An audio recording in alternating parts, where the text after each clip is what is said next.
What's up, guys, and welcome back to the Try Time Podcast. I'm Matt. And I'm Callum. And you join us for episode 52 with, as you may see in the top corner, we've got another special guest on the podcast today. We'd like to welcome, if anyone on Twitter, I'm sure you'll know him anyway, he is no doubt infamous in the rugby league world. We've got Mr. Johnny Liu on the podcast. Hi guys, thank you very much for having me. Well, you can call me special because Hull FC fans call me special all the time, but in a different type of way.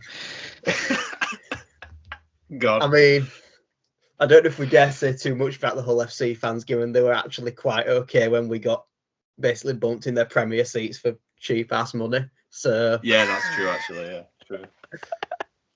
true. Oh, it's all fun and games, isn't it, lads? Let's face it. It's all it's a bit the of rugby fun. league way as It's well. It's speaking the truth, and like the famous line is, "You can't handle the truth." So, and some fans can take it more, some fans can't, and that's just a way of life, isn't it?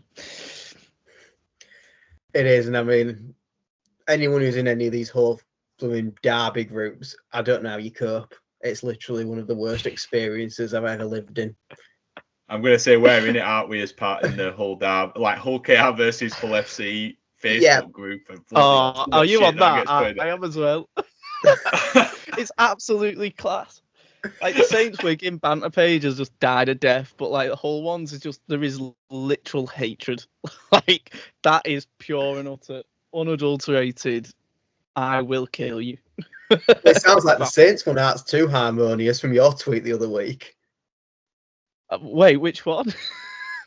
Was it Red Veerson? I remember seeing one where you were saying it's got incredibly toxic now and you purely go on just to have a laugh at people. Oh, yeah, that's literally just every Saints Facebook page going. Like, the past couple of years, it's been Mark Percival. They've been having a go with being injured. And back in the day, it was Johnny Lomax, people saying tear up his contract and this, that, and the other. Now it's Joe Batchelor. So they found another scapegoat, even though he's one of our best players, which is just absolutely incredible. They find these weird pockets of like fans in every fan base, but it's just unreal. And you find them more on Red V forums as well with Saints fans, and that group, man, I've been called all sorts in that group. It's incredible. I broke the news about Wonga Blake with a few cryptic tweets in the morning, and then redv.net was just like having a go at me, calling me this, that, and the other. I was like, mate, it's true. I've heard it straight from Australia. I was like, he signed. And sure enough, there he was. Well, it was being called the Mick Gledhill of Twitter at one point, so, you know. Oh, God. I mean, we're probably going to find this funny. Yeah, we have to leave out an entire section of Harry's podcast, given he made some interesting comments, let's say, some of which involved Gledhill, which it's controversial opinions in that young man, to say the least. Oh, definitely. Well, anyway, in terms of Waka Blake, what do you think of Waka Blake anyway, in first few games that he's played? Well, for the start, his time at Parramatta, I thought he was absolutely awful. Not going to lie to you. When I first heard from a friend of the family that he was near enough coming to Saints, this was probably late last year when everything was like agreed with the agent but not the player. It was like, oh, well, Saints are really interested in him. I was like, I don't know. I was like, defensively, he's always been a question mark about him.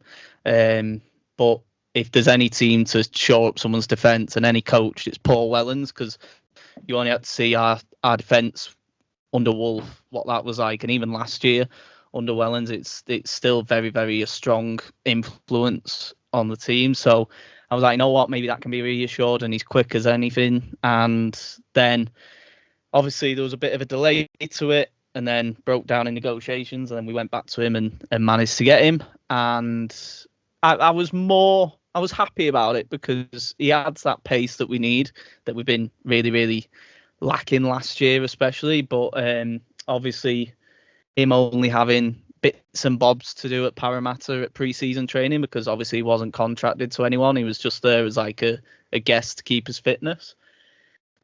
He's obviously not match fit yet, so we may take a few games before we see that pace And obviously with Hurrell banned next week, he should slot back in after being ill. So hopefully he can start getting a few string of games in and more minutes under his belt. And I'm a lot more relaxed about the signing than I probably was when we were first being linked and told about him, to be honest. I mean, it sounds like he's got on then better than you maybe expected to start the season.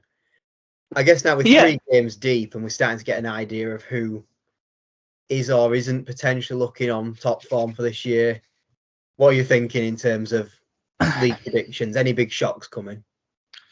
Not really. I put Hull FC 9th because of Tony Smith factor, but now I'm thinking more 11th or 10th, to be honest. I thought the squad was bottom 3, but I thought Tony Smith might be able to drag him. But the start of this year and that performance against London, like, I don't care what they said about, we had so many absences and this, that, and the other. You're against a part-time outfit, and you're still players that are full-time. You've still got the likes of Jaden Ockenbaugh, who is, by the way, I said it when they signed him, A, his character, you shouldn't be signing him. B, his ability on the pitch, you really shouldn't be signing him. And C, it's just a waste of an overseas quota. Like, for what he can do, you can get in the Championship and an English player at that. Like, there are some Bradford Bulls players that can do a better job than Jaden Ockenbaugh for Hull FC. That's risky getting him started on Bradford. I'm going to say, I said to Matt, before we started, I said, this is probably the one podcast where I won't mention Bradford, and you've done it for me, so I absolutely love that. I'll take that. But you know what I mean? Like there's definitely players in that Championship that are better ability than him. And without all the baggage, without the predator side of things that we'll try and avoid getting into. But if you're a recruiter, and this has been Hull's problem for probably since the Challenge Cup successes, is their recruitment has been so poor. They've not signed the right people, they've not signed the right areas, and it just seems to be like a shotgun effect of like, right, let's go out and let's just buy these big players. They've signed Jack Ashworth. Jack Ashworth basically didn't get his contract renewed at Saints because of an off-field incident that he went to court, that he got found guilty of criminal damage. There was also a charge of assault that got dropped later by his ex-girlfriend. And yeah, the signing these players with these cultures. And if you're building something, you need to buy the right people and have the right framework in. That's something that now, like, Saints have probably in that 2015, 2017 period probably didn't sign the right people. You look at, what was his name, Adam Walker, with kind of his off-field incidents and that period. And this seems to me like Hull are going through that, but it's an extended period, and they're really dropping off a lot sharper than many teams expect. And I can't see them actually coming up any higher than 10th. I think 10th's their ceiling, which is really quite a shock, because we need a good Hull FC team in Super League. I think you need them. They are the biggest team in Hull in terms of fans, in terms of all that, the history of it. They are, and that's a fact. As much as Hull KR are pumping money in now, they still aren't.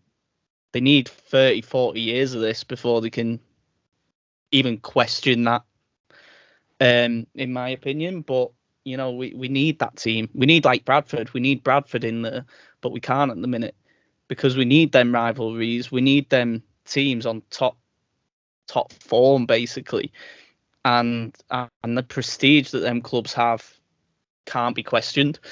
But it's just one of them. And then you go on about other teams. Wigan and Saints, I didn't expect them to be anywhere less than first or second. So that's no shock. And then every team in the middle. Leeds are probably performing about what I expected them, scraping through against Catalan. Catalan should really have won that game, but they had no bite to them. I don't know if you can agree with that. The worst attacks I have ever watched live. I mean, how much of that game was spent in the attacking half? I mean, they scored one try, and it's because Abdul went to a different side of the kicker, and one-on-one Chris Satai has the power to break through. Yeah. That a basic prop drive being the only score you get all game. It's a bit poor over 80 minutes, really, when you've spent so much of the time in your opposition's 30 asking questions, but nothing that Leeds didn't have the answer to. There's none of that click. There's none of that spark, which is really like you even look at London, like the game that they played, what was it, 34-0? But how many of their tries was an outside back? None of them. There was 2 for Theo. There was 2 by props. There was 2 by Tarek Sims, and was it the hooker scored? I think but there was no like wing, there was no wide players actually scored in that game, and you look at the whips, like the whip plays and spreading it about and going left to right. There's none of that at the minute, and that's quite a shock when you've got someone like Tom Johnson, who's one of the top finishers in the game. Like, you should really be targeting that. Artur Romano on that left centre position. He's a really good line runner as well, and it just doesn't seem to be utilised, which was quite a shock. On Saturday, was it Saturday? Yeah, it was Saturday. When it was the later game. So Leeds are about performing-ish. I've put them 7th in my predictor, I think, or 6th. I can't remember which, 7th or 6th. That's harsher than what both of us two went. Yeah, we went 3rd with them, to be fair. But obviously Matt's a Leeds fan, so he's a bit biased. But I can't. I'm still not convinced on the pack for a start. I don't rate it at all. I don't know if you listened to me podcast with the Lot Pod guys with Eddie and Reese, but they were saying about the second row and how it's like, it's the best second row in the league, and I went, it's not, mate. I went, that second row doesn't get anywhere near Saints'. I went, even like when you've got like the start of the year, we were questioning if Matt Whitley was even going to be on the bench for Saints. That's how good our second rows are. Like, and that pack is not good enough in my opinion for Leeds, and there's still question marks on what's his name, your 7, Matt Frawley. I was going to say Fogarty, but it's Frawley in it. Still question marks about him. He didn't really set the world alight against Catalan. He's the one I'm not sure about so far. Because again, watching him against Catalans, it feels like here's a high kick that was straight down the throat of either Johnston, Yaha, Morg, take your pick. There wasn't really any challenge. Exactly, and I'm still not convinced on Leeds in general. I still think they'll be around 6th to 8th.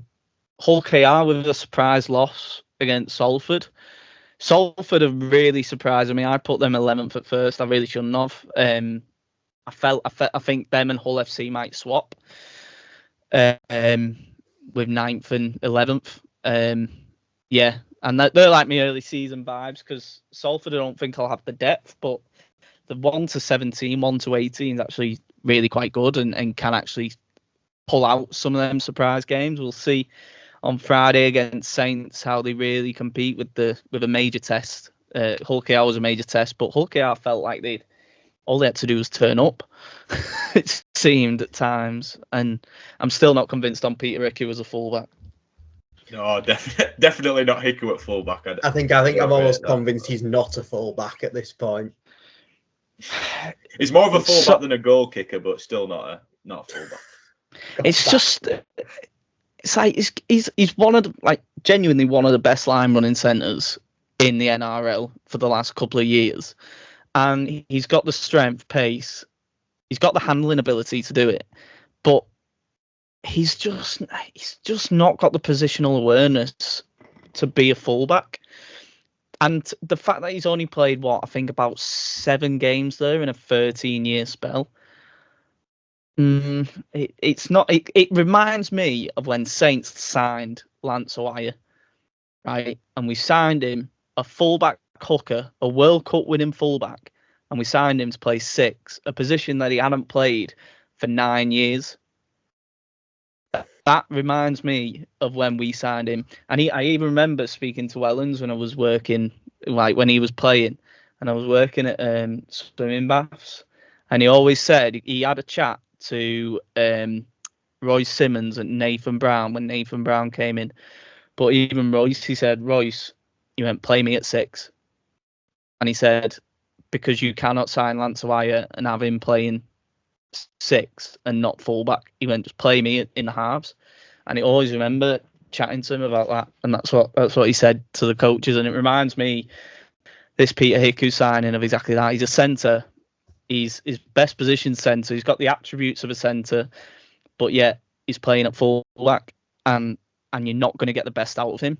I thought it was weird when they signed him. I think I put a tweet going when Matthew Shaw put, "Oh, they've solved the fullback crisis. Coots being replaced with Hiku." I went, well, no, he's not. I went, he's not playing fullback. And the next thing, Willie Peters came out in an interview and went, yeah, he's going to be playing fullback. I was like, do you not think it's even more weird because they've got Evalds, who's spent a very solid Super League career as a fullback? Well, yeah, and even that, and then the signing of Joe Burgess. He was the most error-prone player last year. I think he had the most errors out of everyone. For your winger to have the most errors in Super League, that is the biggest red flag you can ever see in your life. As someone who doesn't have the hands on the ball a lot, apart from when receiving kicks or passes out wide, that either shows he can't catch a ball when it's in the air coming towards him for a kick, or he can't catch the ball when it's coming towards him with a pass. You don't want that on your outside flank. No, definitely not. Definitely. Yeah, I'm going to say I'm not keen on that signing. No, I can't see it's a 1-year stopgap, isn't it? So, but then it's like you say, the Evalds signing. You've got a full back there, just stick him there. But then what do you do with your other centres? You've got Opachik, you've got Gildart, and then you'll have Hiku. Like, they're 3 top quality centres. You can't then go, right, Gildart, you're going on the wing, pal, because we've signed too many centres. And then what happens if Evalds gets injured and now you've got no fullback at all? That is a really weird bit of recruitment, and it just baffles me. And then you add to that letting Jordan Abdul go, and then signing, what's his name? Ben Reynolds from Featherstone. That was a weird one. I know it's a third choice, like, halfback, but if you're paying a fee for him, like, what's the point? Like, surely you just go with Abdul going. I think for me it is that 6 point, and actually I think in terms of what Lewis needs alongside him, Reynolds in some ways is better for the team makeup than what May is. Well, I think he's probably going to go as one of the worst signings of the year, actually. What, Tyrone May? Yeah, I don't think he suits what KR need in a halfback combination at all. Well, you've got 2 6s. Well, you've got 2 6s in Lewis, and you can even have potentially May there, but May played most of his career for Penrith at hooker as like a utility. So, like, obviously they've got Davy Litton there, and they've got Matt Parcell. But it just seems to me like they've got 2 6s trying to run the game. Like, 2 people with 2 very similar styles in Tyrone May and Mickey Lewis. Because we're all agreed Lewis is a 6 who just happens to have 7 on his back. Like, I don't think that's particular. Whether they're trying to mould him into more of an organiser, I don't know. And obviously with his age, you can do that, and you can kind of teach them coachable. They are very coachable abilities, but I just don't know. I put them 3rd in my prediction. I think maybe they might come anywhere between 3rd and 5th. Lee have really shocked me at how poor they've been. I thought the recruitment of, like, Matt Moylan and what's his name? Anyway, even Matt Moylan, just even the recruitment of that's an improvement on Ben Reynolds, and yet they don't seem to be clicking as much. So, they've been a disappointment for me. Hopefully they will beat who they playing, Leeds. Hopefully they'll beat Leeds at the weekend. I predicted them to. They won't. That was a toss of the coin. That I went, it's either going to be Leeds or Lee by 6. Which one is it? So I tossed the coin and it landed on heads, and that was Lee. So it is going to be a close game. I agree with you on that one. I think I'll disagree with you on who I want to be on the right side of that score, but I mean, I think to look at one club in particular, though, and the one that's probably dividing most opinion, they've picked up wins, but where do we actually think Warrington are going to end up in this at the end of the I season? put 8. I've not been impressed personally. They've scraped through last week. The scrape last week, and would they have beat? Well, they were outplayed by Hull FC, who of course had New Brown's controversial red card, to say the least. Yeah, I did say like this year's a bedding in year. Like, but again, you talk about the culture like we did before. They signed Zane Musgrove, a convicted wife beater. Like, that's what he is. He's got it on his criminal record. I think twice as well. I might be wrong on that. But you go through that buying of players and buying of and making a culture of your club. It's not the right way to do things. And I said last year, like when Darryl, like before the start of the year, that they'd end up sacking Powell and then getting Burgess in. Because my mate in Australia went, Warrington had pinpointed him. This was back in January, so this was before the ball was kicked last year. That they'd basically headhunted him. It was between him and Holbrook, and I went, well, Holbrook won't go. And then Darryl Powell went off to his wonder start, and then everything went cold, and then everything went downhill. But you talk about Burgess, and it's been very public, the off-field issues with him that, you know, have not been proven, but his ex has been very, very vocal on them, and you talk about that culture. Obviously, he's innocent in the eyes of the law and everything else. But you talk about that culture and building the right people. Do you want that cloud of uncertainty with these players and these people coming into your club? Do you want to build a different way and a different way forward?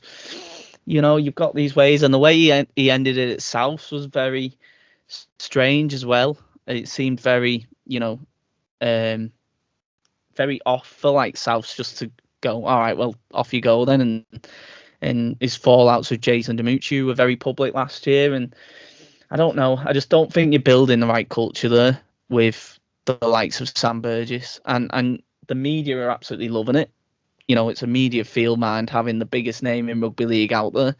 But was it the right pick? Jury's still out, but we'll only know next year for sure, because this year the squad's very much similar to last year. He's clearing out the deadwood. So the brand new signing of Brad Dwyer's been shipped off. Matty Russell's gone. And Joe Bullock, who are obviously not in his plans. So he is getting rid of some of them and some of the poor signings and recruitment. Like, Matty Russell is always just going to be that third, fourth choice winger. He's never going to be a starter, really. So I still think they'll finish 8th. I don't think they'll challenge for playoffs. I don't think they've got the squad for it. And I don't think they've got the mentality for it at the minute. It's interesting you talk about culture, though, because that's probably something that St Helens now are getting right. Obviously, Leeds under Gary Hetherington in their golden period very much. If you made the media for the wrong reasons, you were pretty much straight out of the door. I mean, I think 10 years ago, Richie Myler wouldn't have even survived the Helen Skelton affair at Leeds because Hetherington had just had him by the short and curlies and thrown him out. Well, not really, because he was going out with the owner's buddy daughter. Well, that's probably the only reason why that was very much swept under the carpet. £375 million owner. Yeah, I'm going to go out with the younger model, please. Yeah, that's the reason he stayed. Yeah, 100%. Like, it's Alex Sergo. Yeah, all right. It's all right, Richie. You can stay on books. But like, that's kind of culture that's proven to build success. Yeah, it's interesting because Warrington aren't the only team, I guess, that have got some players on their books that have made questionable lifestyle choices. Is that potentially the same that's happening with Lee, with obviously Zach Hardaker back in the headlines? Well, it makes you wonder, doesn't it?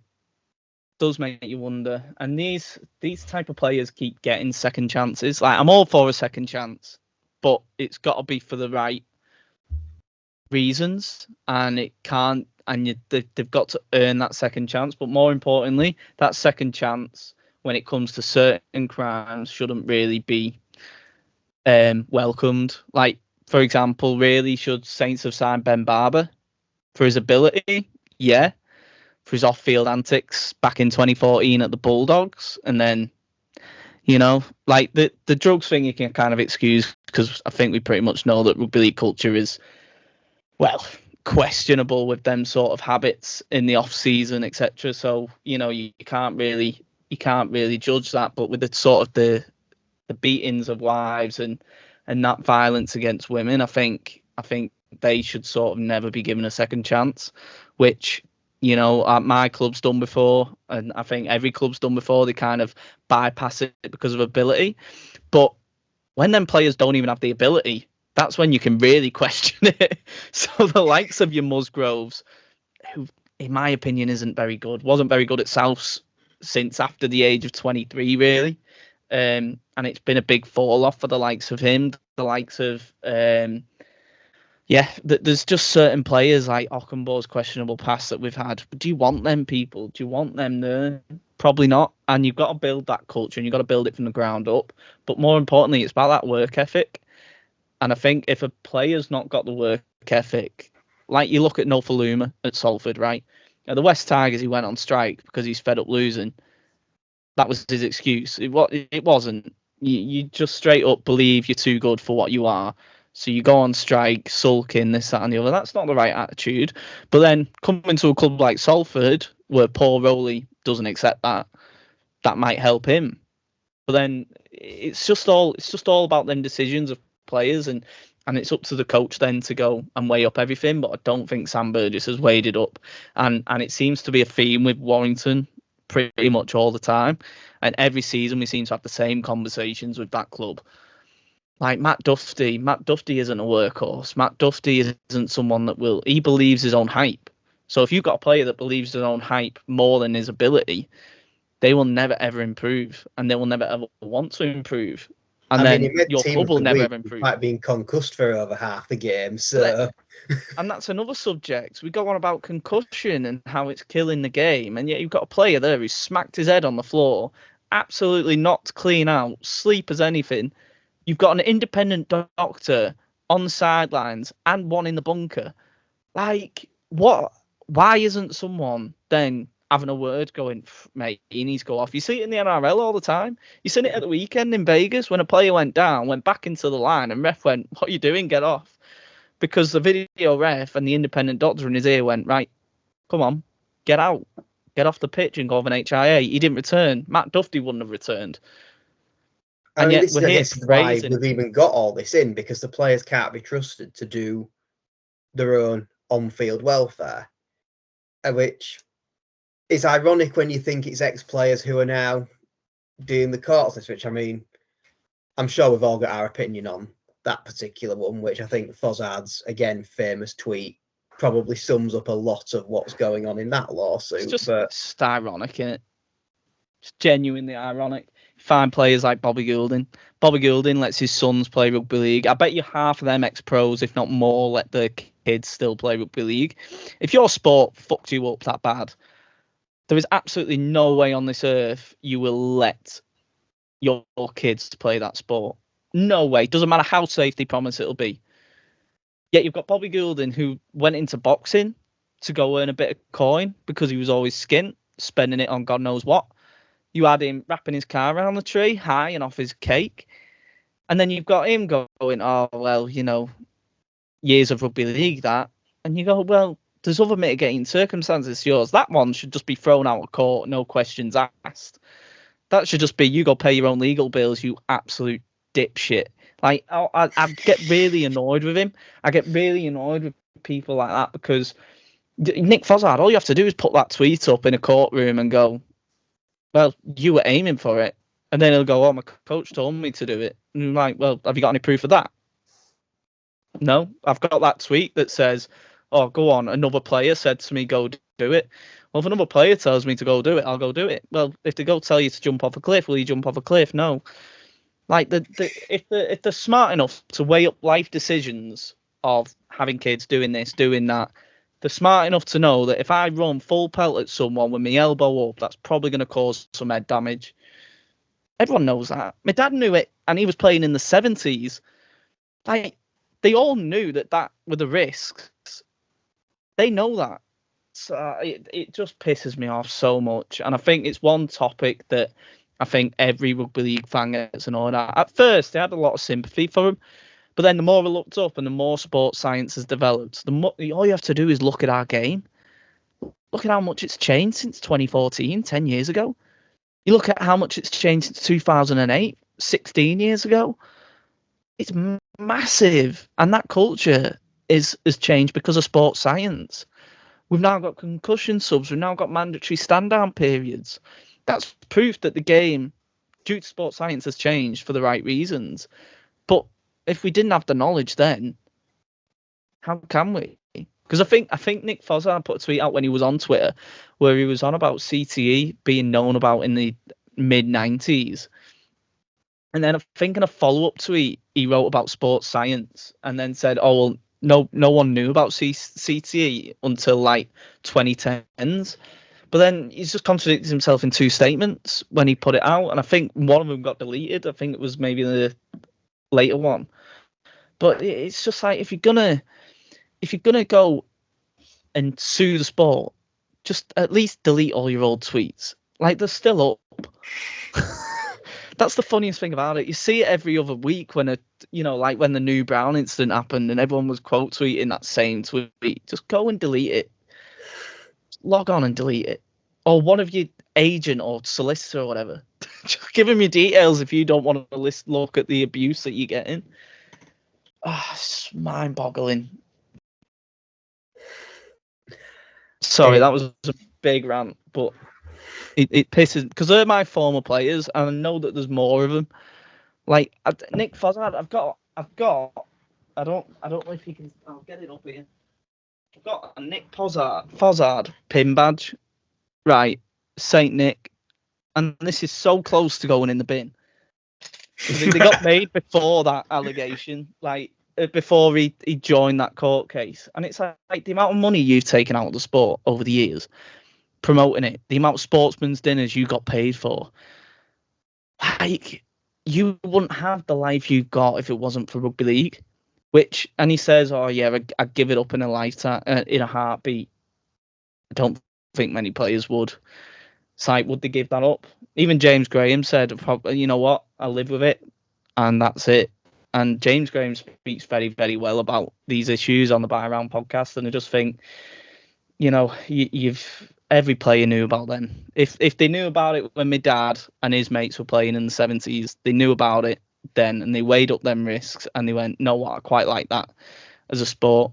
I do think the RFL can kind of put money into a tag league, and kind of go, well, look, if you don't want these potential brain injuries and you don't want this, we've got an alternative for you. It's what the Australians are doing. OzTag now, I think, is one of the highest growing sports in New South Wales and Queensland, because that's the basic way of going, well, you know what, we know the risks. If you don't want the risks of injuries and this, that, and the other, go play OzTag.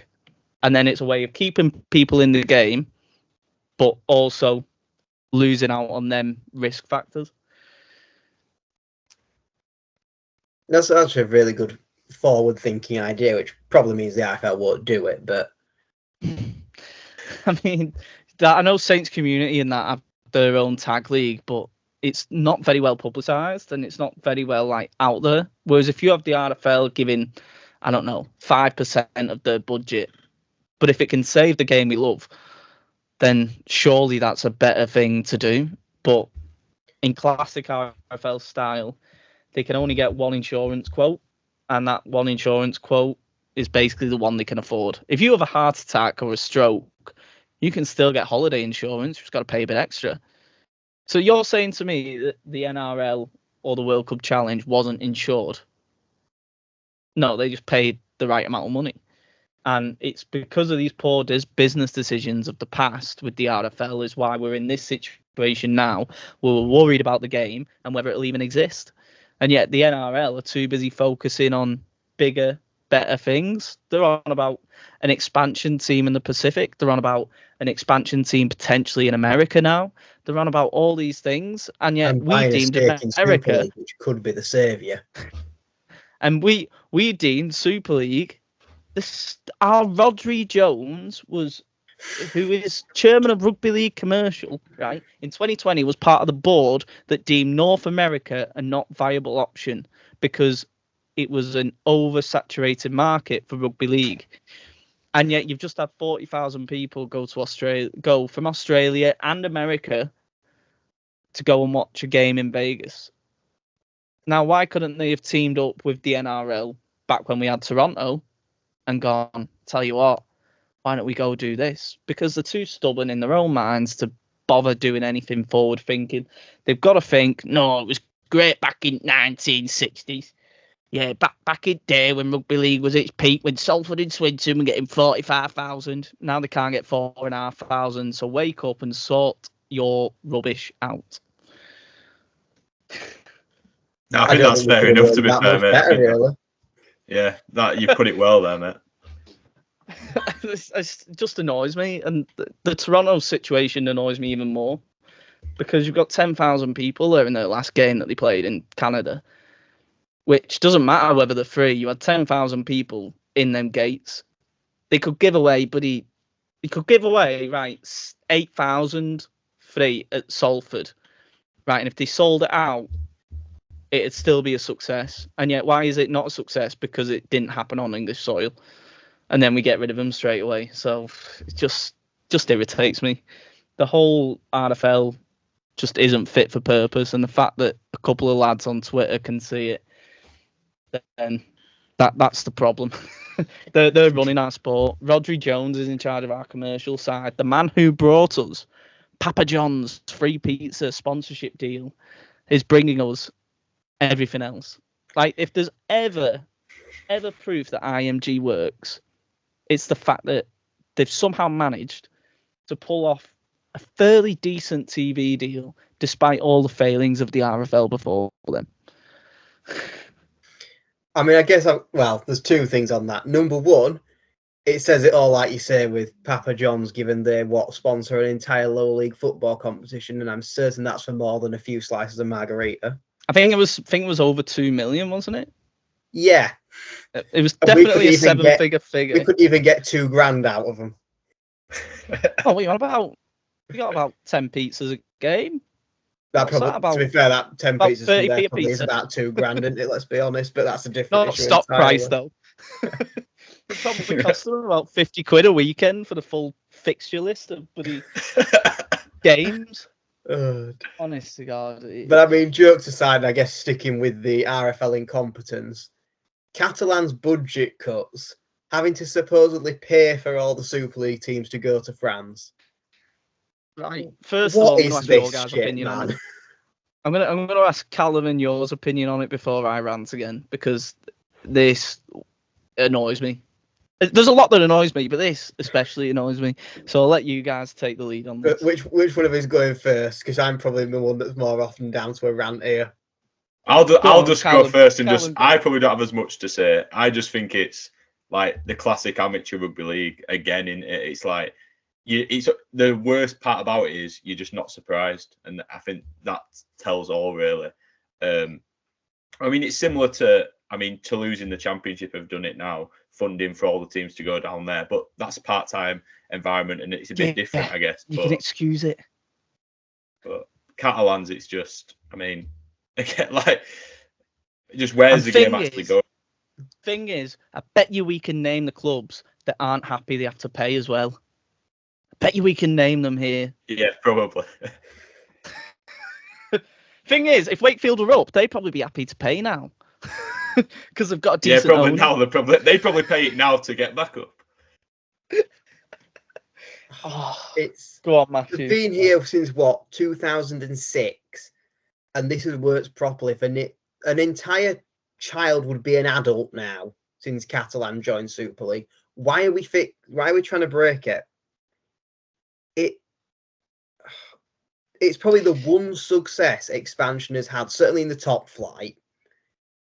And now we want to try and undo all that by putting them in a worse financial position than every other club. When, let's face it, they attract decent crowds, which, okay, they're not groundbreaking top of the attendance figures, but let's face it, we all a good rugby league fan loves to complain that Catalan bring no away fans. Well, how do you think they feel? Because they have this every single week. And if your business model goes off away fans, you are a really shit business, because that is so fluctuating depending on everything, any external factors. The M62 can be blocked. Therefore, you might not get as many people coming paying on the gate. Then you've got clubs that pay more on the day. Model, is it? It's the fact that we all love an away end that's packed and the atmosphere that comes with that. That's ultimately, I think, from a fan perspective, what we do miss. From a fan perspective, there's no getting around that. But from the club's perspective of it, if you're worried about away fans and money, because that's all the club's worried about, they're not bothered about. They may well say in a statement, "Oh yeah, it's the atmosphere, whatever."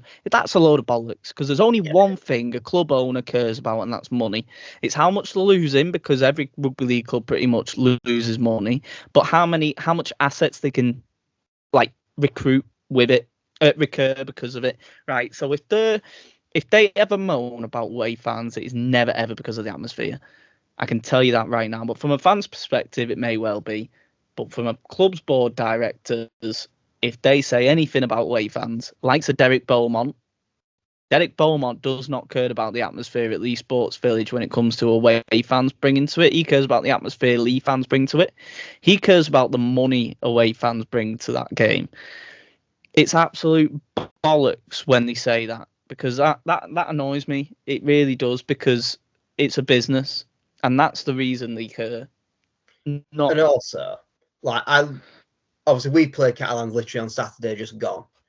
It's an entirely different atmosphere, but that does not mean to say it was a bad atmosphere game, helped by the very close scoreline and obviously Leeds just getting over the line in the end. But still, there was a feeling there. What I'd also go and say is we got 14,000 to that game, which, again, is pretty much entirely home support. Instead of moaning about fan numbers and all this, because you got Catalans bringing a few from France, use that opportunity to do, say, a reduced allocation and get more home fans in and sell your actual tickets. So Leeds, for example, right? How big is your catchment area? You've got Leeds population. Of the city of Leeds, why not go into the secondary schools that are maybe rugby union dominant, and then go into them and go, right, I tell you what, your whole year 8 class gets free tickets. Or even the league ones where half the players have come up from. I mean, my old high school, Stevie Ward, James Bentley. Exactly. You've clearly got a league concentrate, and you've got actual people you can send there to really build that connection. And grow something in your catchment area, and exactly that would work 10 times better. Imagine doing that in, say, a Salford, for example, where we already see attendance is struggling. I mean, for God's sake, even London, to be fair to them, are putting the work in and trying to get people through the gates this year, and they've probably got the hardest sell of anyone, given IMG have basically told them they're down before a ball's kicked. But also, you look at London, right? So there is no doubt in my mind the new base of Wimbledon is the main reason they can entice them fans in, because it's got the highest I can't remember what the area is called, but me and my mate was on about it. It's got the highest concentration of Australian and Kiwis in that little section of mainly North London. So if you've got the highest concentration of them, you can then attract them, because they know what rugby league is. They are very, very starved of it. I messaged one lad who I met at the Rugby League World Cup final, who lives in London, and he was at the game against Catalan, and he was like, "Mate, it's great to have live rugby league in the capital. I didn't even know this existed until this year." And I went, "Yeah." So he went down and he with his girlfriend, and they went to experience it, and he was like, "Mate, I might get a season ticket." And it's like literally 3 or 4 tube stops away from them. Like they can't get over it. Right, so you've got a club there, like you say, that are already down, but then you go to Leeds, you go to St Helens. St Helens can go into Liverpool and go into them schools where they're very football dominated. And even if you get, say, I don't know, 10 fans that go with the parents and they get caught, they get the bug of rugby league and they go, "Wow, I really quite like that." How did James Graham get into rugby league? He's from Bootle. You know what I mean? Like, there is players there that can play, but they've just got to get the bug for it. And you go into them schools, you go into them, and really build it from the ground up. You could even do more work in St Helens, of course you can, but a lot of St Helens kids know about rugby league. They just choose maybe not to get involved in it. Like, so there's a little village near us, Rainford. Not many of them do because they're quite, upper class in comparison to other places. But like, there's little bits and bobs that you can do in your local communities, but you should use them games, like you say, as that draw to go, right, well, let's get the next generation in. Let's go and let's really create that vibe. Like, Saints give them away to the NHS staff. Brilliant. You've got people there that are coming from Western hospitals that probably hardly ever go to a game, if ever. And they can come down to the when Toulouse was up and when Catalan are up. And them sort of games are really, really, they're your bread and butter for that. And you look at the reduce of budget for Catalan because Rodri Jones said there's an inkling around certain club owners saying that they don't bring anything to the sport. They've just got their own TV deal that is completely French rights with L'Équipe this year that is building something. If you don't have Catalans, you don't have that. And then this year, that's a 3-year deal, and then you never know, might get on to, I think it goes on to beIN Sports and this, that, and the other. You've got all these avenues that you can look at, but the fact is Rodri Jones and our rugby league commercial never look at it like that. They never look at a new aspect. They never look at a new thing. That's why when IMG came on, I was excited because they don't have them ties of the people of the office next door like rugby league's used to. When you've got your CEO of rugby league getting sacked, you go on a worldwide search and the person you find is the person sat in the door next to the CEO. You're never going to improve, are you? And that's what it's been like since what's his name? Big Fat Ed left. And I love how we don't even need to name him. We all know who you mean. Yeah. Well, he's running my club at minute, so I kind of have to know who he is, don't I? Oh yeah, that's another bloody scamming it that we can go on to. But it's like, if your worldwide search ends up with a man in the office next door, that's a problem.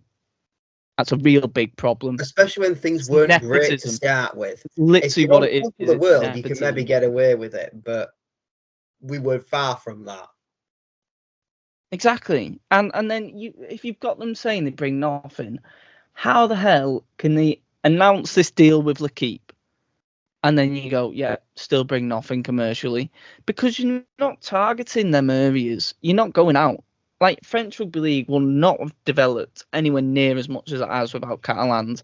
The fact that that sport was illegal for multiple years in France, played under heavy restrictions for over 50 years. It was only in the mid-90s they got basically taken off these restrictions. So they were limited to 200 players ever in the whole country could play on the books of rugby league.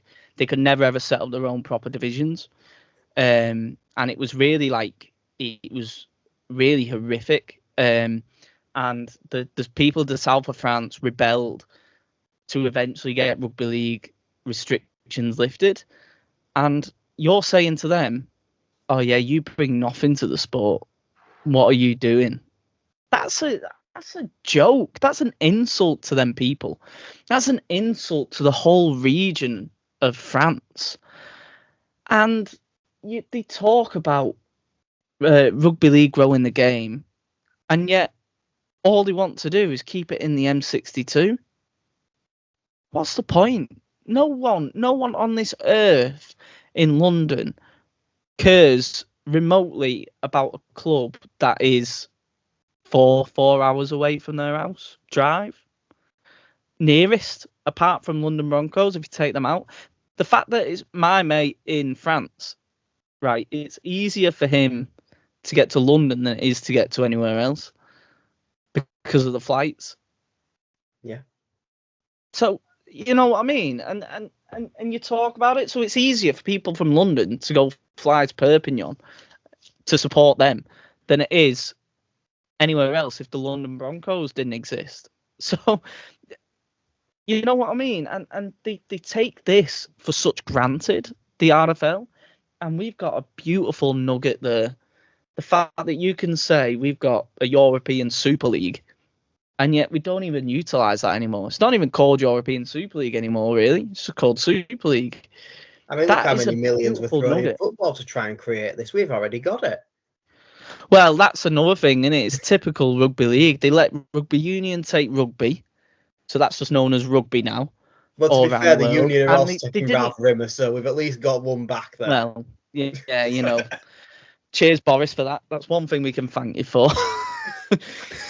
And but you know, they let them take rugby, and then when this big Super League thing happened, they didn't even they didn't even let all the tweets they were getting.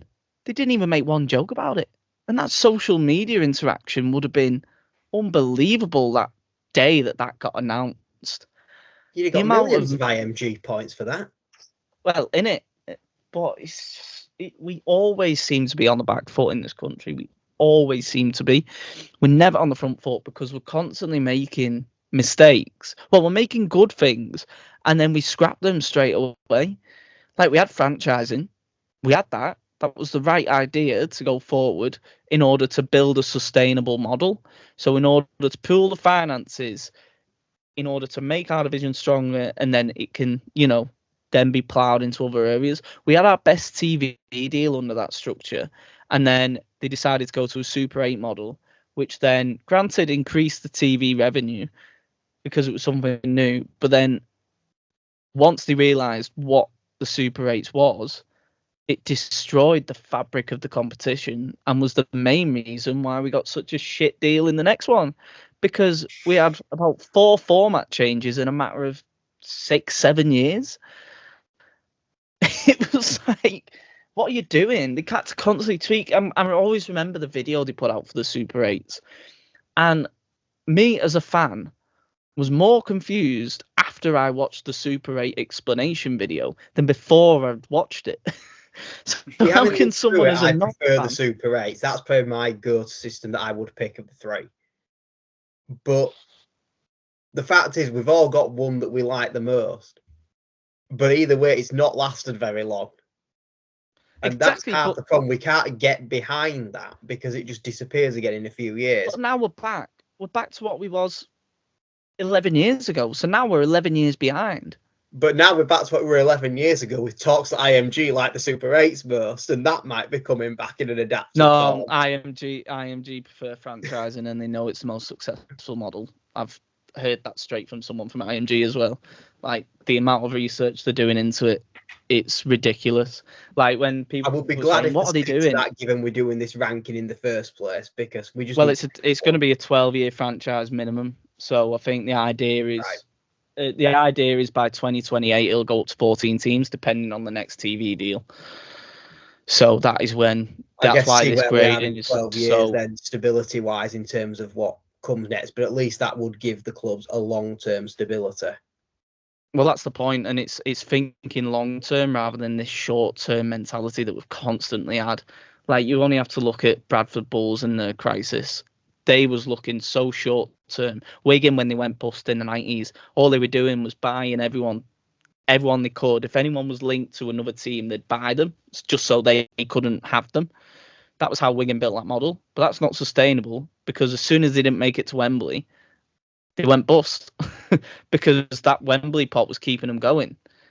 And Maurice Lindsay pulled the plug, and that was it. They were gone. And it's only like Bradford. Bradford kept ploughing money and ploughing money and ploughing money. Yestin Harris, you only have to look at that transfer, and that basically ruined the club. And that was that short-term mentality constantly. It always catches up with you. They've still got to put this out odds all these days to make up for that. Granted, it's for one of the support teams now rather than the main ones, but still. I think that's just for the fatheads holiday fund, isn't it? What were it for, the disability team or something? Funding for disability team. Either that or the wheelchair team or something like that. Yeah. Which, I mean, a lot more accessible than trying to fund the entire ongoing operations of your club. Yeah, true. But I mean, hopefully, if it goes 14 teams in 28, we can be there or thereabouts. Hopefully, I mean, last year or so, 15th on the IMG rankings now, I swear. we've made positive strides recently, but it's the stadium. I think we'd be in if it weren't for the absolute dump that Odsal is nowadays. But do you still go to Odsal? Yeah, I go home and away. I mean, Matt's got a season ticket as well, and he's a Leeds fan. I've been bullied into this. Can we caveat this with the context? You had no one else to go with, so I took pity on you as a friend. Yeah, man. I used to go with my nan basically my whole life, and then she stopped going last year because she'd had enough of going. So she was fed up with shit. So I'm the backup prize now. But when you have weeds growing up in between your terraces, that's when, when the weeds are now becoming strong enough to ruin the actual steps and make them crack. That's when you know your ground's in disrepair. Here's one for you then. Odsall's weeds or Halifax with a tree growing through the roof of the gents' toilets. Which is the worst stadium? Well, Halifax is actually fairly decent. It's got a roof. It has a roof, yes. I mean, yeah. You don't have a mud track around outside at pitch. Yeah. You don't have. Granted, there's still a bit of a raise on the corners, but not as bad as Odsal. Jesus Christ. I still remember that as a kid. It's the AstroTurf red carpet for me that all the players have to walk over. And why'd you send your cheerleaders out in white trainers and then send them onto the mud track? I don't know, mate. I don't even know why we have cheerleaders anymore because we just don't get enough fans to warrant it, really. But well, you've got Big Kev from Whimsy warming them up. What do you mean? Oh God, yeah, that gets us some IMG points. I think of having fat local lad doing singing before game. There you go, saves us some money. Who was that? Is it like Derek Beaumont once? It was that on Pop Idol years ago. Was it Rick Waller? Have you ever seen him? No, I don't think so. Google Rick Waller now, and then that is just literally what I'm picturing. Like, he was massive. Better one for you. You probably better picturing Bradford's boy himself, Danny Tetley. Danny Tetley, Jesus Christ! And again, Benidorm's finest league characters. Oh my God, bloody hell! He's a big boy, isn't he? Bloody hell! Do you ever listen to like that? Yeah. Do you ever listen to like the old Ricky Gervais show podcasts? Because I like listen to them religiously, and all like the first series is just them taking a piss out of Rick Waller and how fat he is, because it's like in 2002. You can't get away with it nowadays. No, but it's just brilliant. But anyway, back to rugby league. What else has been happening? There was the John Asiata tackle. Well, were you one of the many fans that were basically calling for his head after 40 seconds, or? Oh, yeah, too right. That West Ham went ballistic. The thing is, it was always got banned, and let's be honest, it's probably not as bad as Harry Smith's that also didn't get banned. Yeah, weird though that Morgan Smith gets a one-match ban for a tackle that wasn't as bad, that didn't end up on someone's neck, and yet he didn't get banned. Is it just could you just schedule? Didn't contribute to his own downfall, of course. Which I guess actually that's a good point. That'll be why, because you can't sue rugby league for a head injury if you're deemed to be at fault for your own head injury. Well, maybe we just do that. Maybe we just do that from now on.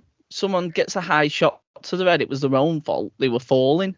So really, you can't sue us there. It's your fault. Even though they stood up, they were falling. That's just the mitigating factors of how we can bend Why the is Rob Burrow concussed? Sorry, it's your own fault for only being 5'7". Well, it's not even 5. I'm going to say 5'7's generous. I think he was about 5'4", wasn't he? Tiny. But like you look at like little halfbacks and big 6, like Paul Liam Watts. I've never thought I'd ever say them words, Paul Liam Watts, but you actually feel sorry for him, don't you? I think that ironically the worst one in terms of no attempt to make a tackle, and I don't know if you guys saw the Castleford Warrington game, but what was Sammy Kabula's attempt at a challenge? He just went and gave his head a hug. How has Sammy Kabula got a contract in Super League, by the way? Can I just say that? Because he is absolutely terrible. I just don't get it. He was shit in Championship. He couldn't get a game at Batley. How's he got a game? Well, Lingard clearly thought he could. He was shit. Exactly. Lingard dropped him and he still signed him. But then if we listen to our friend of the podcast, he's apparently his favourite for Man of Steel now. Oh, yeah, Harry said that. Yeah. I mean, I think because Harry supports Cass as well as Bradford, and he got the Sami Kabula chant going in the Castleford end, I think. I've heard. I've seen that going around Bull circles. I find that hilarious, the fact that he's a Bradford Bulls fan at heart, but yet goes Cass. He's got shirts for both clubs, our lad. Oh, so have you. You've got a Bradford shirt, mate. Don't be saying that. Again, this is purely to appease you when you go to games. I can't win a lead. You don't wear your club colours. You don't wear Bradford colours, do you? What, when I have to be forced to odd so? Just wear an NRL shirt or anything. I have got one of those, so I think that might come out more this year. I can't believe you'd even contemplate it. There's no chance on this earth. Well, granted, I can't because everyone knows my face now anyway, but through Twitter and spouting the truth. But mainly because I just couldn't do it. I couldn't wear a Wigan shirt or a Warrington shirt. I might do it for charity. It got a lot easier since they got relegated and stopped being relevant. I still couldn't. That hurt, did that, mate? Bloody hell. I don't. But no, I guess it's different being in Championship and Super League, I guess. But I was going to say, if you get promoted, there is no chance it's being burnt on an effigy. Not an if, it's a when we get promoted, mate. I tell you. In that case, Bonfire Night is definitely being used on the Bradford shirt. Did you pay money for it, or did you get it unvinted? I certainly did you pay full price? Definitely not. It's back from the League One days, I think, which is you were definitely irrelevant, and they bought 5 years too late.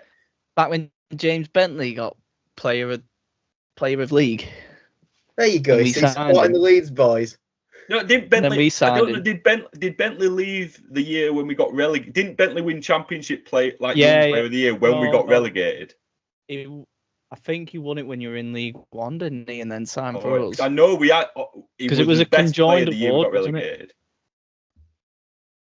But he'd signed for Saints at like the start of the season for the next season, hadn't he? Like ages, yeah. We'd signed him basically well before the deadline, like well before you're even meant to like negotiate players. We'd already signed him. But that's like every club, though, isn't it? It's like, we knew about Darryl Clark back in March.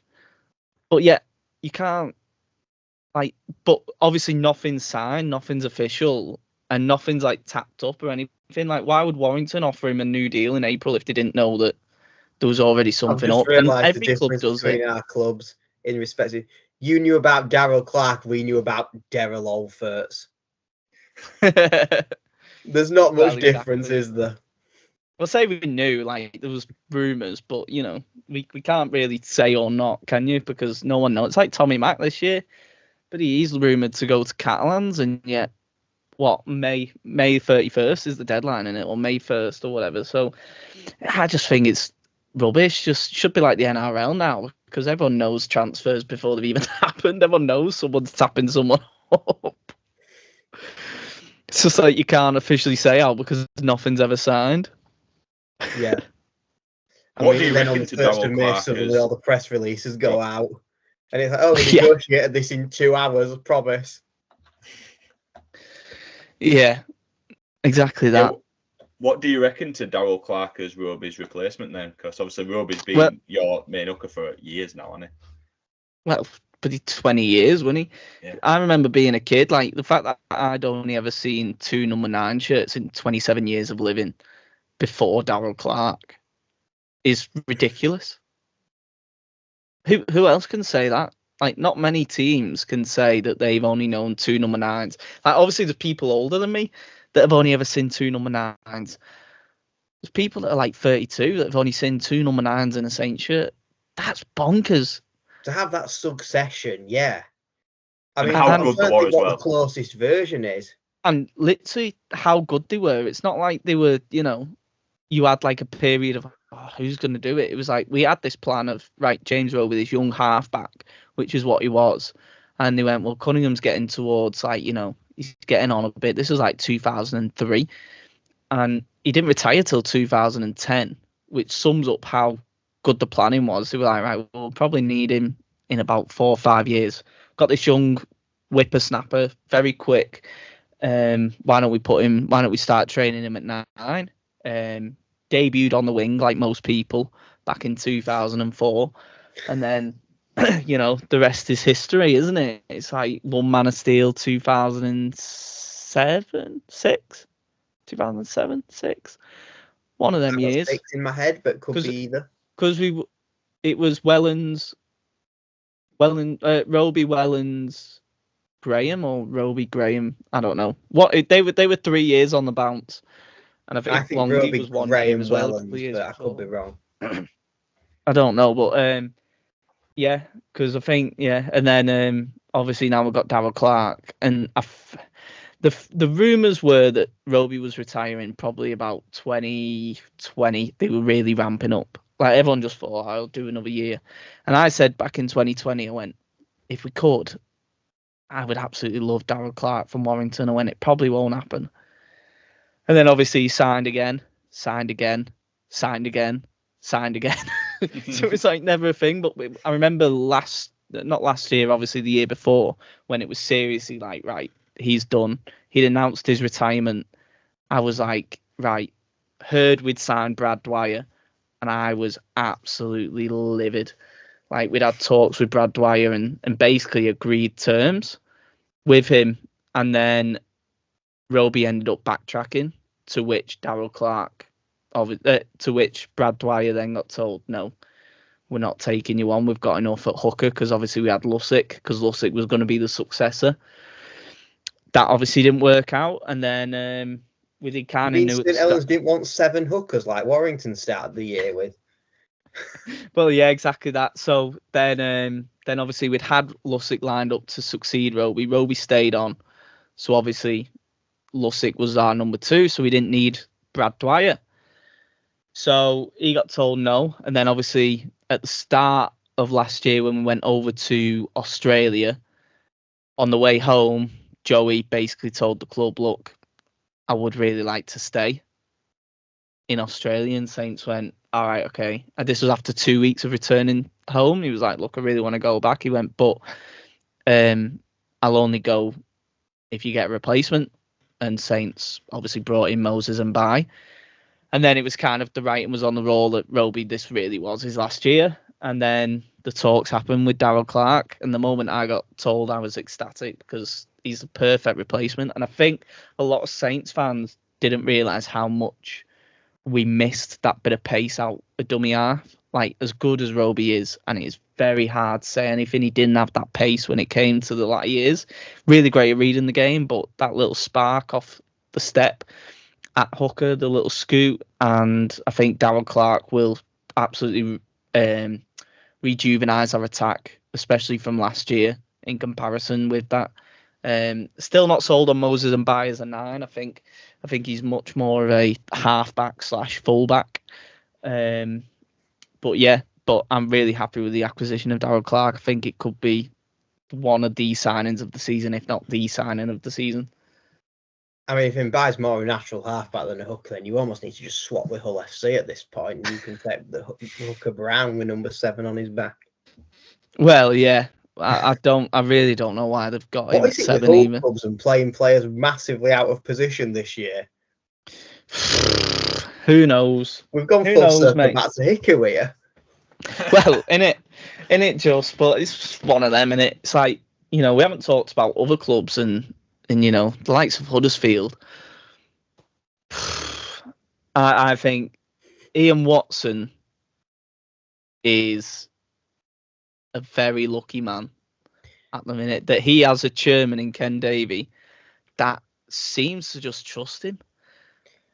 I mean, what did I say to you? Probably how many years ago? This was back before the hiatus when probably Watson first got appointed. How long did I say he was basically frauding his way as a coach in Super League? Yeah, he's still living off of that good season with Salford, didn't it, of a year, really. He's still on fraud watch 4 years later. But yeah, I think Huddersfield won't do all drastically good or bad with him there. I just think they'll just be bang average. Which the you team's very not mixed bad, team. but it's just not exciting, is it? Callum, would you like to mention the fans this week, given you got called out for it last time? Yeah, I get called out for saying Huddersfield have got no fans when I'm the one who always sticks up for them. Because, like, fair play to the fans who actually go. Like, you can't slag the actual Huddersfield fans off because it's not their fault no fucker else goes, is it? Like, it's just incredible, isn't it? Like, Ken Davey has put enough already in an account to keep the future of Huddersfield Giants going for the next 25 years after he dies. Like, he's still knocking about, so that club will still be around financially for the next 30, 40 years at least. That's even with the acquisitions of like Tom Burgess next year on the absolute mega contract that he's signed. Which is probably, in my opinion, going to be one of the worst pieces of rugby league business we have ever seen. And he's going to make Chris Hill look like prime Sam. I cannot disagree with you more. I think really? Okay, this is interesting. I think depending on if the rule changes happen, probably, yeah. If they don't happen, I think it will be one of the signings of the decade. Ooh, this will be interesting to look at then in about 18 months' time, because one of us is probably going to have egg on our face, and it might well be me. He's still at the top of his game in the NRL, and the fact that he can come over to a league that isn't as intense, and he can keep on that professional attitude he's got for the money he's on, he has to. I think he can't let it slip, and he has to reward the people that are paying him. And I really don't see any problems with that signing if the rule changes don't happen. If they do happen, I think him, Warrior Hargreaves, and the likes of them, I mean, they're going to really struggle. Hargreaves is spending a season in the disciplinary office, regardless of if the rule change happens or not, to be honest with you. That's also a possibility, but yeah, I think the sign of Tom Burgess is absolutely incredible, and I think I genuinely, I think it could be one of the signings of the decade. See, what I think is more likely to happen, it's not his attitude that worries me. It's whether or not his body can take it. Because Absolutely, when you look at the England-Tonga test, it didn't look to be too long before I was starting to blow. Yeah, but he's an impact player. That's what you need. You only need him for 40 minutes. England are playing him for 60, 70 minutes. Why? There's no need for it. Like, literally, if then England do you want to be throwing England, all this money around on a player to give you 35, 40 minutes of rugby? Yeah, if he's got that ability, absolutely you do. And let's face it, he is one of the biggest names in rugby league, in English rugby league especially. Whether he can bring that aura and publicity with him, I'd hope so. I'd hope the game can capitalise on that. With IMG around, I'd like to think we should do. And you know, for $500,000 a year, as rumoured to be on, it could backfire, but I think he's got the ability, and I think he's 40 minutes or what, he can change a game for you completely on its back. And I think with England, and you talk about that Tonga test, look at the amount of props we had out. Didn't have Walmsley, didn't have Lees. There's two. Probably instant starting packs, starting forward. You had the likes of Liam Burns starting for England. He should never, ever be starting for England in memory of man. I still can't believe he starts for Wigan. Like, you didn't have Luke Thompson. You didn't have... I think Aledzki was out with the shoulder injury. So you've got the 4 potential starters to come then with Tom Burgess off the bench. Like, and he's got really good hands as well. Like, he can just change the game for you. But which I guess is fine on an England perspective, but the problem is Huddersfield don't have those props. They're going to be much more reliant on him to do England level minutes, because the current possibly is, I'd say again, one of the weaker ones in I was going to say Fenton Rodgers. Huddersfield's best prop is playing for London. That's the problem. Fenton Rodgers is easily their best prop, and they just don't play. Luke Yates. I don't get it. Luke Yates is playing prop for them. Majority of this year. Is he not playing loose? Oh no, Cudjoe. We've got fucking Cudjoe at loose. Yeah, but he'll mainly be playing prop for them again, like last year. They've got what's his name, haven't they, as well? Salabio. They've got a load of good ones. To be fair, the thing is, they've got some very mid ones. Like Savelio's never really. Savelio's a second row, and mate, I will still say this: he is easily the best academy product I have ever seen in a Saints shirt. Easily. But he didn't have the attitude to go with it, and that was his problem. He could have been the greatest England prop forward, but he didn't want to play prop, and he spat his dummy out.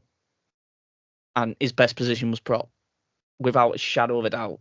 And now he's playing second row on really good money, but he's just not got. He's not got the attitude to go with it. He's not got that hard work driven attitude to be the best of the best. He's a very good player, don't get me wrong, but for that potential and what I seen, he was incredible. He could take on a whole pack by himself. He was that good at that age. Yeah, I mean, that's probably an entire different question for a different pod, to be honest, which is the biggest failed wonder kid rugby league edition. I think he'd be up there. He's certainly in the conversation. Yeah, definitely. He would be. I don't even know who many others there would be.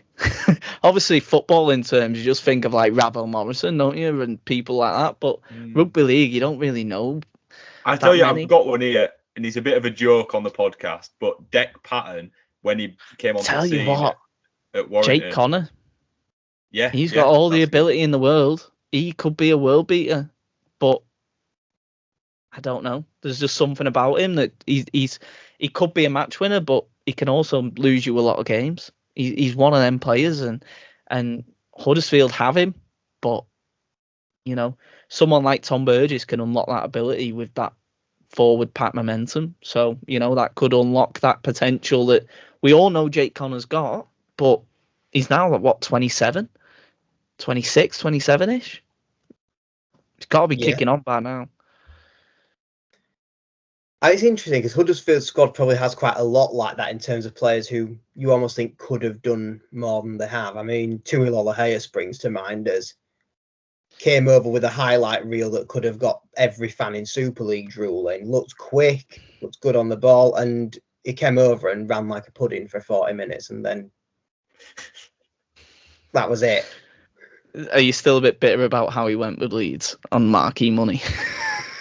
To be honest, no, in the end, because I think we got Rob Louis out of it, who was exactly what we needed at the time, a very stable, competent halfback who did fundamentals of rugby league really well. It allowed Gale to use his game a bit more, having Louis alongside him.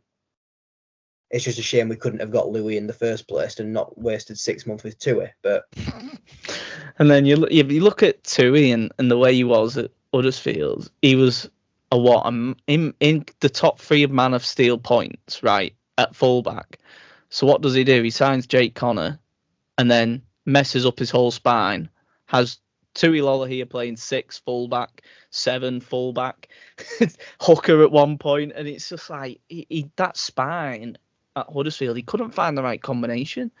And then now moving Lolohea to fit Will Price, and I guess kind of made sense when you look at the level of talent that Price was showing. But then he was also playing Connor. Like no one knows what position Jake Connor's best at. Still, at what 27 years of age? Well, where did he play for England under Ben? It was centres. Yeah, and for me, I think he probably is a centre. Because at fullback, he's got that influence on the game to win it. But like I said, he's got that ability to lose it at fullback. Whereas at centre, you can kind of eliminate them errors a lot more. But then do you almost take some of his match-winning ability out of the game as well? It's a really difficult one. Yeah, so it's one of them questions that we'll forever be asking. Hopefully he kicks on and, you know, loses that side of the game that we all don't really like. Because I think I had this conversation about Harry Newman on the Leeds pod, and it was like they get annoyed with him because of that attitude on the pitch of like I'm the best, blah blah blah blah blah, but didn't show it enough. I think now we're seeing it a lot more, but it still needs to be earned, that right to have that, you know, that attitude. That attitude has to be earned. Jack Wellesby, he can have that attitude because he's earned it. He's captain England at a young age, so he can have that little wind-up ability. But he's also got he's also got the mature head in order to go, right, let's rein it in as well. Whereas the others don't have that. Teamwork as well, the big one. The ethic. You only have to look at, Wellesby. He's part of that St Helens spine, a key part of it. Jake Connor, Harry Newman, very much will always back the self first and forget it's a team game sometimes in the heat of the moment. It's like Sam Tompkins had to learn it. He had all the ability, but then at 23, he then learnt kind of, when he went over to New Zealand, he then learnt that, I'm not the big I am. And he had that wake-up call, came back, and he was a completely different player to how he left because of his injuries. But then he's changed his style from this quick little halfback/fullback, and then went to this sort of organizer role, teamwork, less about me and more about the team. And I think Wigan that Catalan's missing this year, which brings us back to the blunt attack again. And then blunt attack with no money now. The RFL will milk it out of him. I mean, you look at them; they've got to pay 27 teams, 27 games worth, plus playoffs, plus Challenge Cup games. They've got to pay for all that, and then they're on about not giving them the funding. The funding will just about cover the travel. Yeah, it's stupid. So they'll be running a club. They'll be running a club at a £2.5 million loss once you take your marquee players out of it. Which will just, in order to close that gap, you're then going to take all the talent out of it and everything you've built up that's brought the Wembley win, the 2 grand finals. Well, something's got to budge on it. It's like the academy will have to go. It's like London. London got rid of their academy because they had to plough the finances into getting their IMG score up, which is a real shame because look at the amount of product that, London's made. The likes of Dan Sargentson, Kai Pearce-Paul, likes of them too, that, they're the 2 big names really that you can think off the top of your head. And I think for all IMG have done right, actually, the academy system, I guess in this case London, but it will be the same for all of them. I think the catchment area in the academy. Yeah, well, they don't get any points for an academy, which is wrong because that's the future livelihood of the game. And actually, if you've got a kid who's playing in your academy, the likelihood is then your family, that kid's family, are going to be going to games. Their friends are going to be going to games and supporting them. They'll be following the team. That's another key part. And obviously, LMS before I forget. Yeah, he was the name that actually came to mind first on mine, but I thought you were just deliberately picking more players in the game. Son. He's an adopted son, so we'd never class him. He lives up here now. We've got him. But it's like you say, you've got them. What one academy player could bring anywhere up to 20, 30 people into the game of rugby league through them fans. And also, they're the biggest team in the south of the country. Like their academy and the catchment area from being London is crucial. And they've got an oil backer. They've got David Hughes as their backer, who owns one of the biggest oil. Well, he's one of the biggest oil merchants that England's got. So you've got that finances, but he's also a businessman at heart. He's the RFL have been too lackluster with their funding down south. So what happened was when we lost the national lottery funding of I think it was a few million quid, but basically London was getting a segment of it. But when we lost that funding and it went down to a lower value, they basically pulled all the funding from London and put them into regional managers of the competitions, which just did naff all basically and killed the lower league competitions down south. And a lot of the teams and clubs folded.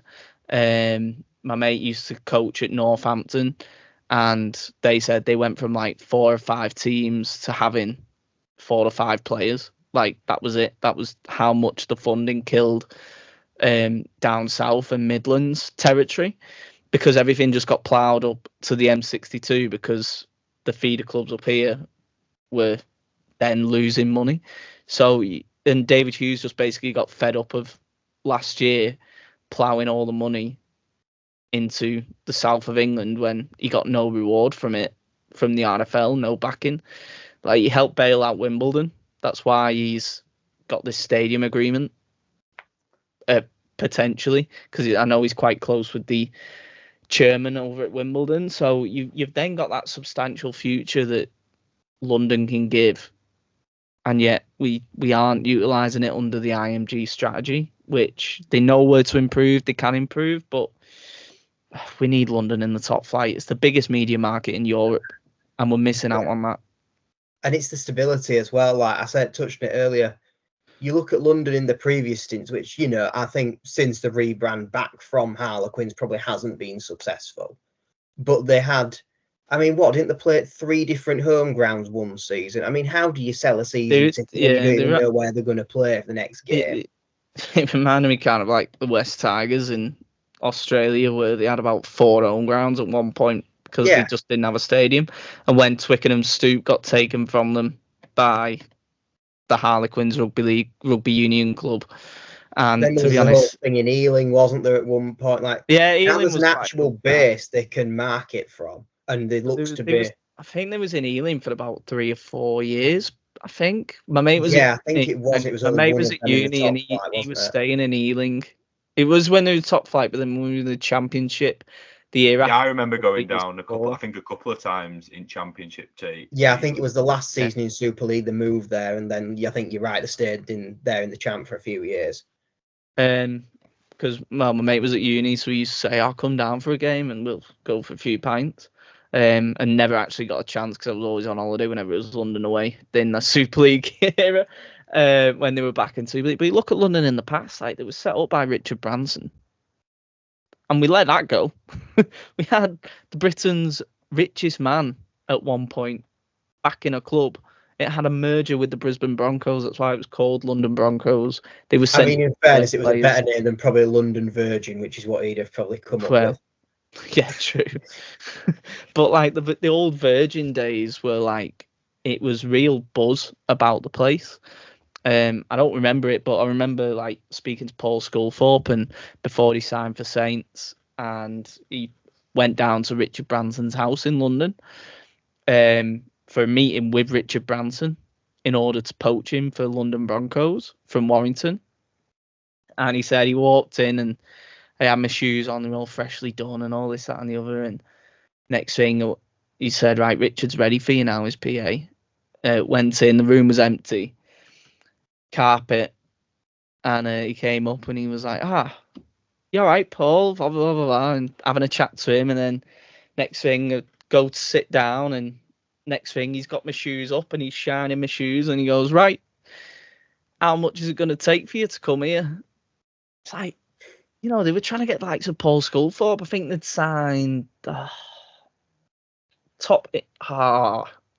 forget his name, over from the NRL. They signed one of the big Origin players for the season, and they were really building momentum. And then we managed to let Richard Branson slip our side, which is no surprise of the RFL. You will wonder what that future could have been, because you'd imagine that would have in time come with, obviously, when Sky's TV they ran out, you potentially had Virgin Media there that could have picked up the rights, which in terms of fan access behind a paywall, probably not much better given the albeit patchy availability in the north at the time, but at least there would have been some more money thrown into almost hand a little more. It's more who he could have brought into other clubs. So you look at Saints, right? So our ownership board, who's our owner at Saints? Do you know? I can picture him. Is it Eamon? Is it Eamon McManus? Because it's not.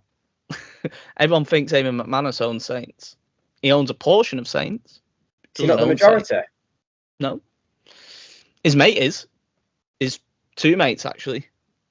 So he's the face of it.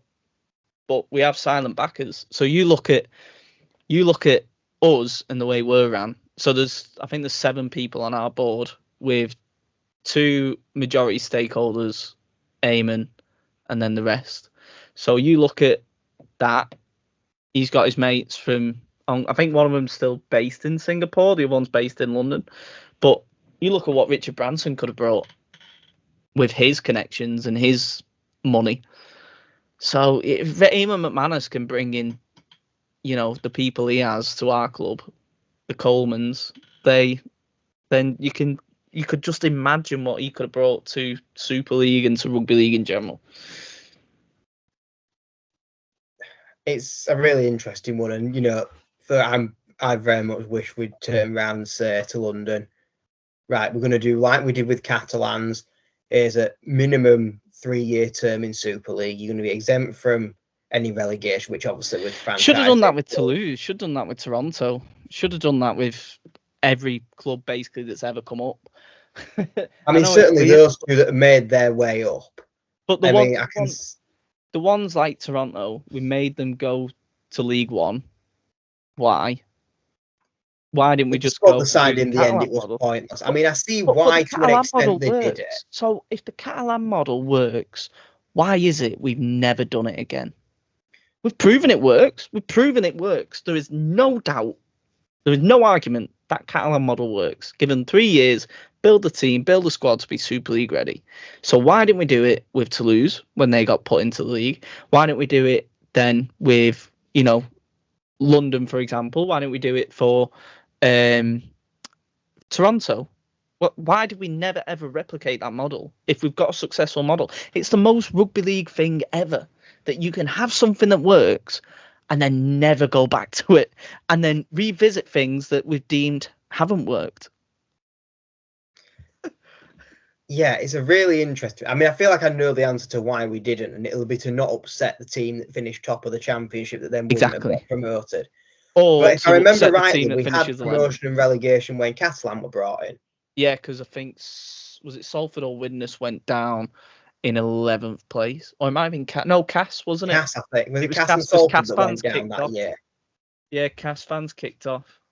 Because they still say, like, oh, I'd never forgive Catalans for that. It's like, what? Even though it was definitely the RFL that decided that and not the Catalan club themselves. And then the year after, we went to licensing, I think, 2008. I think we had a year afterwards because was that? I'm trying to think. Catalan's first year, they definitely finished bottom and the team went down, which was it 2006 or Catalan's first season? Yeah, because 2007 they made it to Wembley and we played them and beat them. Because that was the year they beat Wigan in the semis, because Wigan fans at halftime thought they were going to win, so they all bought like the tickets for Wembley, and that's why like loads of Wigan fans were at the new Wembley, because they all thought they got Catalan in the semi-final. They all bought the tickets, and then they were all wearing Catalan for a day shirts because they'd all basically bought the tickets, thinking they were getting the Catalan upset them in the semis. But yeah, like you say, it works by not being short-sighted. And if we've got a long-term, I don't see any long-term ambition why we can't have a 16-team Super League. Which, if you're going to do that, you go to your 14 you want for 28, you pick your overseas or your expansion markets you want, and you give them the licenses, which obviously come with that exemption now that we're back under the licensing model. The long-term goal for Super League should be simple: the NRL. So the long-term goal should be we should have 16, 17, 18 teams, 19 teams, 20 teams. We should always be looking to expand, but the reason we need to do that is we need the finances for it. Now, the problem is the NRL back in the mid-90s basically went after the Super League wars. Sorry, that was early 2000s. And after the Super League wars, they basically went, right, now we're one. We're going to pick the clubs that are going to survive. To appease the Sydney clubs, they picked probably too many looking back. I think they picked 7. There's 7 Sydney clubs in there. Picked too many Sydney clubs. Looking back now, there's not much room to expand elsewhere. And then they went, right, them clubs like your North Sydney Bears, Illawarra Steelers merged with St. George, this, that, and the other. They basically made all them hard decisions, and they went, right, 25 years, we want to be here. Our first goal, major goal, create stability.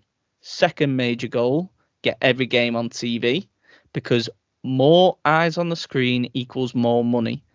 Now, the problem we have over here is there's a lot of rugby league fans and a lot of rugby league people at the top, which is the scariest thing about this, still think bums on seats makes money more than eyes on screen. That doesn't doesn't at all. It creates a good atmosphere, yeah, but then the NRL, once they got that TV deal, the first 2 years they seen a slight drop in attendance. It's not massive, slight drop, and then them fans that missed going the games started going the games again, and now they have some of the highest memberships in Australian sport of a lot of the NRL clubs. So now we've got every game on TV. We've got to try and negotiate with Sky to keep every game on TV rather than on this app, because I really don't think it's the way forward, because it kind of keeps your market quite low key and you'll never really get true viewing figures from it. Because, you know, if it's on the screen, you're more likely to tune in, aren't you? Let's face it, if you're a non-rugby league fan. Well, and who's going to advertise it? Because realistically, where's Super League Plus getting advertised outside of rugby circles? Whereas if Sky, if we can get Sky to push advertising, say the start of the Super League season on their Sky One programming, it's not more non-rugby eyes that are likely to see some content. I was more on about when 2 games are on telly and 4 games are on the Sky app. There's only going to be really rugby league fans watching that on the app, on the Sky Sports app. That's not even Rugby League Plus. So yeah, that's another good start point. So you're then losing out on them viewing figures and a real proper market ability. So I think that's the next big challenge is for next year to kind of negotiate, right? You know, we've seen how it was in the first, is it 13 rounds or 17 rounds? Something like one that. Or the other, innit? Yeah. So here are the viewing figures for them games, right? And now look at it after when we go onto the apps. And then that's when you can go, look at the big difference. Surely it's better and more advertising revenue for you to advertise on the TV. And then you can go from there. That's the next big challenge for IMG. And then also keeping that main media markets of London up, because you cannot not have the biggest media market in Europe in your top division representative. You cannot. I mean, I think if we're saying Super League long term is 14 teams, I still think that leaves us too short, because in terms of who's not in at the moment, you'd arguably say with Bradford's history and the local rivalry, they should be up. It's the 12 that are up now plus Bradford and Toulouse as a 14-team scenario. Yeah. And then what about Wakefield? You've got Wakefield. Well, I say unfortunately, you've got Wakefield to throw in, who are ahead of some of the others probably now on points with the newsstand, because they're probably ahead of Cass. So do you then bin Castleford off? Ideally. Do you know what Poor Harry, bless him, he's going to have his 2 teams swapping divisions on him. Yeah, it's one of them, though, isn't it? I think if it goes to 14 immediate, like say, right, okay, let's hypothetically, right, it's going to 14 teams next year. In the current state of affairs, you bin off Cass, you bring up Toulouse, Wakey, and more than likely York or Bradford, but I think going off grounds and everything else, I still think that's Bradford's biggest drawing block. But then again, you do need the name Bradford Bulls, don't you, in Super League? I think if Bradford could get somewhere where the thing is, Valley Parade would work in one sense, but it'd look horrendous on TV being so empty. But also, it looked like Salford, where cameras look at a closed stand all day. But at the same time, see, the problem is Park Avenue's not big enough. That's ultimately where you'd probably ideally want to be from a cost perspective, but into like 3,500, which is just not Super League standard. I think Super League's a minimum 10, isn't it? It's got to be a minimum 10,000 capacity. And realistically, where they are in the Football League pyramid, they're not going to be expanding the stadium to that size. No, so, unless you shared with Bradford City, which is just never going to happen in the memory of man. So I think it's 8,000 the minimum, because that's what Salford's is, I believe, isn't it? Salford's about 8.5, I think. Salford's about the same as York's, which I think is about 8 or 9, I think. Is it? Yeah, which obviously York built that stadium so that it would be fit for Super League. And I mean, so I know what you say about Yorks. It's a really interesting project, and I love what's going on there. And I think especially what they've done with Valkyrie as well is fantastic. But the crowd base isn't there locally at this stage. True. So maybe you keep them out and then you just stick Bradford up just for the sake of the name. And you're gonna get those more bumper attendance weeks because one, you've got the nostalgia of clubs going back to Odsal. Two, you've got the fans that don't make the trips anymore will go watch on TV because you've got memories of the big clashes. And ultimately, you're bringing back Bulls Leeds, which is a very marketable game. And if we're saying Magic Weekend is staying, which we don't know yet, I don't like all this league positioning thing at Magic. It feels wrong. You want games that are going to be blockbusters. But it's also not fair, is it? Like, as much as it is, like, you see it. Why have Saints got to play Wigan every year? That's a big gulf. Obviously, we're playing them this year because of league position, but then that's a big gulf in difference of us constantly playing a Wigan, and then other teams like Warrington will get Widnes, which, Widnes would often sometimes get a scraped victory over them, but it was always a predominantly higher quality Warrington team against a much lower quality Widnes team, which was the reason they went to it in the first place. Yeah, it's not the fairest system. I agree. Then again, it's not fair in general, is it? Let's face it. But yeah. But I mean, I guess if you're going to keep Magic Weekend, you've got to have games that are going to actually start. Because, like, look at this year, for example. I don't know if you're going this year, but day one looks like it's got a really good set of games. I mean, what is it? We've got Saints Wigan a day one, aren't there? Yeah. Yeah, Saints Wigan, Leeds game, and then Hull FC London. Yeah. So you've got all your big hitters on the first day. But then Sunday, Leeds Hull KR? Leeds have got Warrington closing day one. Oh, do you? But they're like really good followings. There's 5 of the top 6 probably followings there on that one day, isn't there, really? Yeah. Hull FC, Wigan, Saints, Leeds, and Warrington.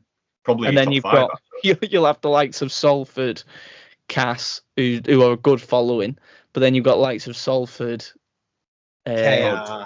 KR's a good following. Catalan, who we've already Leon now they're good, but then you've got Catalan and London. So your attendance drop off's going to be massive, and I think the fact that Saints Wigan game could probably near enough sell half of that stadium anyway. Just Saints Wigan will sell half of it. Leeds, so you'd like to think, would bring a bumper crowd because it's right on the doorstep. Obviously, Hull, it's nearer and it's a direct train for them, so they still should come in decent. And you won't get many fans staying over the weekend, so that'll literally just be like bump one hit and gone. Yeah, which I guess why the facts for Hull FC at least, it's not like being on that direct train is crucial because, like you say, they're not going to stay over. There's no games on day 2 worth staying over for, to be honest. Exactly, and like if it was in Newcastle, if it was in Dublin, I really don't know why they don't put it in Dublin. You've got all the fundamentals of it to be an amazing weekend. You've got a rugby. Why is Dublin not the next big expansion project, for goodness sake? Well, it's not probably got the infrastructure, but I think for something like Magic Weekend, it definitely has. You're in a rugby union stronghold, so they know rugby.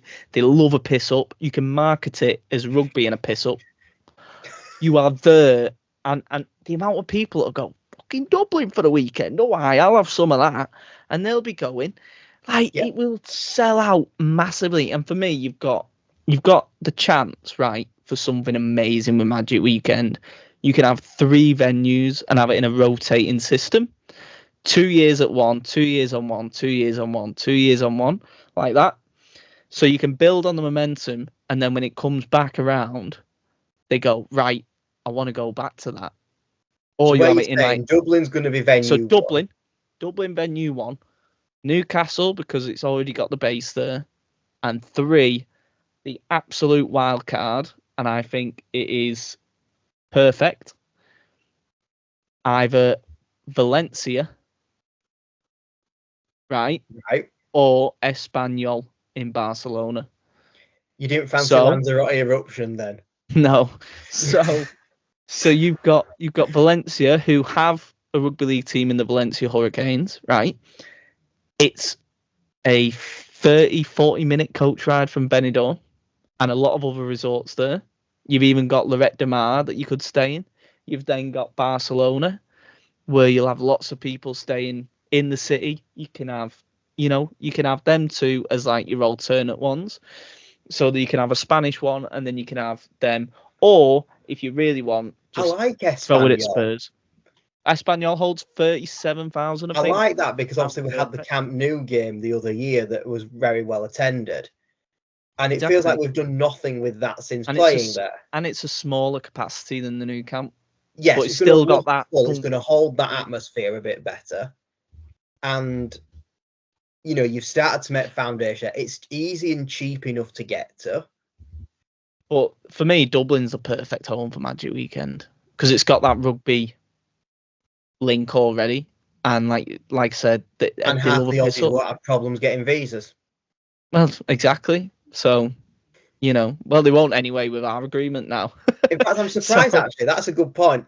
NRL in Vegas, how the hell did half of them players get over there, given the they got US special visas. strict laws they got special visas, especially drugs as well, with like even Reece Walsh and people like that wouldn't have even got it because it's on their criminal record. Well, this is what, this was the big thing, wasn't it, with the Toronto that you couldn't really shift on them because half the players probably shouldn't have even been allowed in. Yeah, so it's one of them though, isn't it? But I think for me it's got to be in Dublin.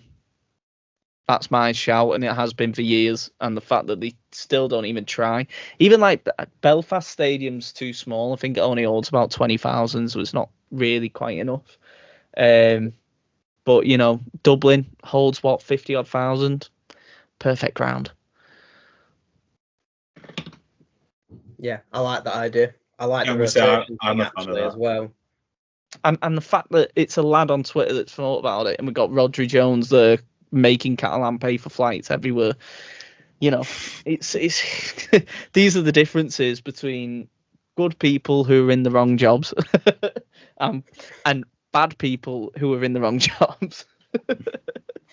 Nah, definitely. Yeah, we definitely. Is that the new thing then, Johnny for the head of RFL? Is that what you're going for? Yeah, I tried that a couple of years ago. I didn't get much momentum, but we might bring it back. I think it was when like Ralph Rimmer was getting sacked. I was like, Johnny for RFL or Johnny for CEO or something like that was starting. Well, there you go. So what have we done on this? You've done your audition for the RFL. We're obviously Sky Sports' next major presenting lineup, of course. Of course. Don't know about that one. There we go. We've solved rugby league's broadcasting. How to fix rugby league in 2 hours. There you go. Exactly. Perfect. Perfect headline for the perfect podcast and a perfect listen. And I think we've basically summed up all of rugby this week.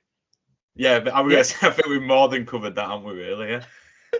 We've gone through this week and pretty much all of the next 10 years. So yeah. And the past 20, I think, as well, we've touched on. So we haven't got PSG out yet. Oh, well, there we go. Now we have. It's Any more failed Celtic Crusaders? No? Not bringing them out? I'd argue we say that they were partly the downfall of the whole licensing system, given they got completely shafted to League One.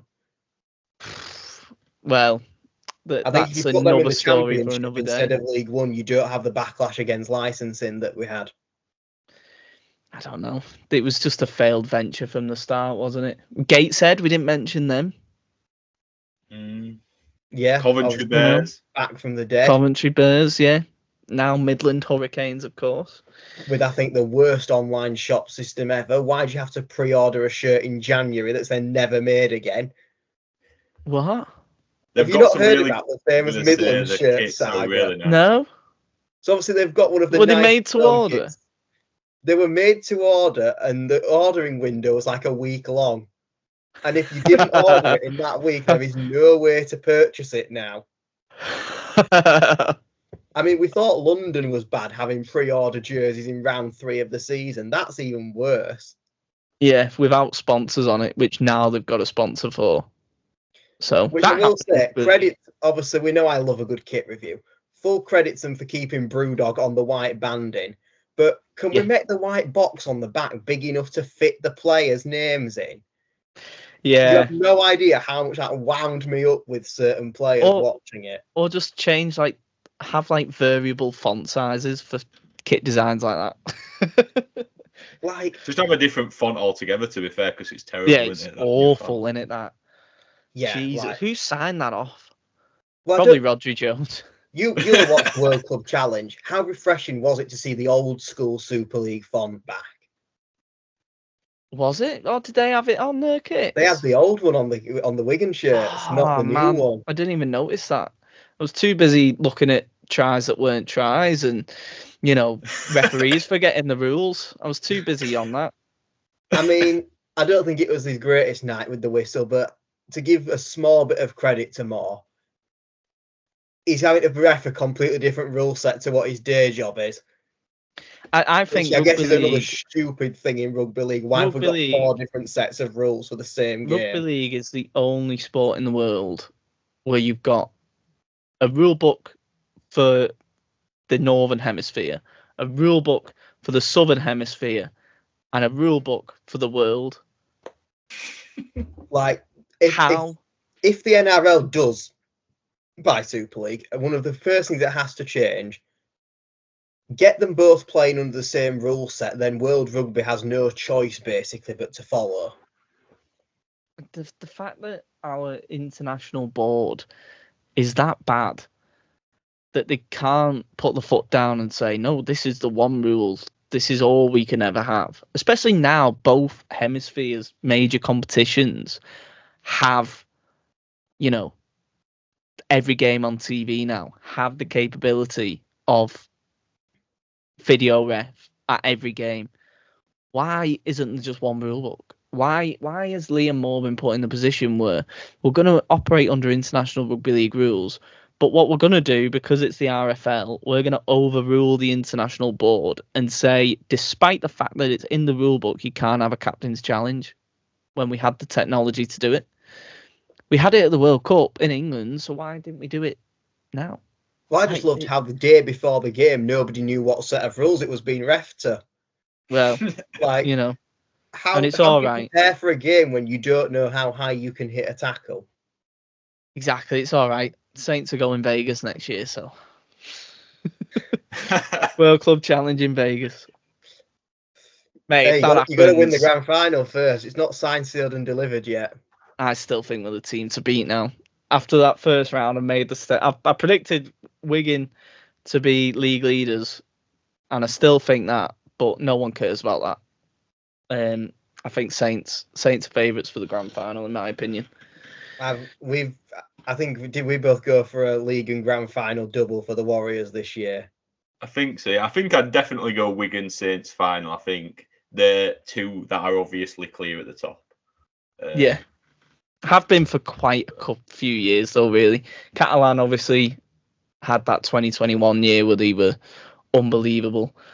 And did they top the league in 2020? Or was that 2021? I can't remember. They topped the league one of the COVID years. Yeah, I think 2021. 2021, yeah, because they got the grand final with us, but we won. Yeah, and we won the Challenge Cup that year. It must have been, because that was at Old Trafford. Because we didn't win the treble and we won the Challenge Cup. So, yeah, and also I was at that game, and obviously 2020 was behind closed doors. So it's the only grand final to ever be played outside of Old Trafford, isn't it? Yeah. And it's like that. Like you talk about, imagine if fans were there. If fans were there, it would have been at Old Trafford, and that ball probably went dead. So you wouldn't have had the greatest grand final moment of all time. I mean, it's a fair point, because I think we did this on one of our pods the other week, actually, and Callum, you were team keep it at Old Trafford. I was very much get it gone compared, weren't we? Yeah, I mean, I started off as get rid of it, but then sort of convinced myself. I'm on the fence now. I was get rid of it, and now I'm on the fence. I'm still team get rid. I'm staying to it. I think we've got that base of teams want to go to Old Trafford, so now it's like it's the road to Old Trafford. Taking it away loses that. I know you can build it, but it's like starting again all over again. So I now I'm get more rid of the on our way to Old Trafford songs every time we scored a flaming try.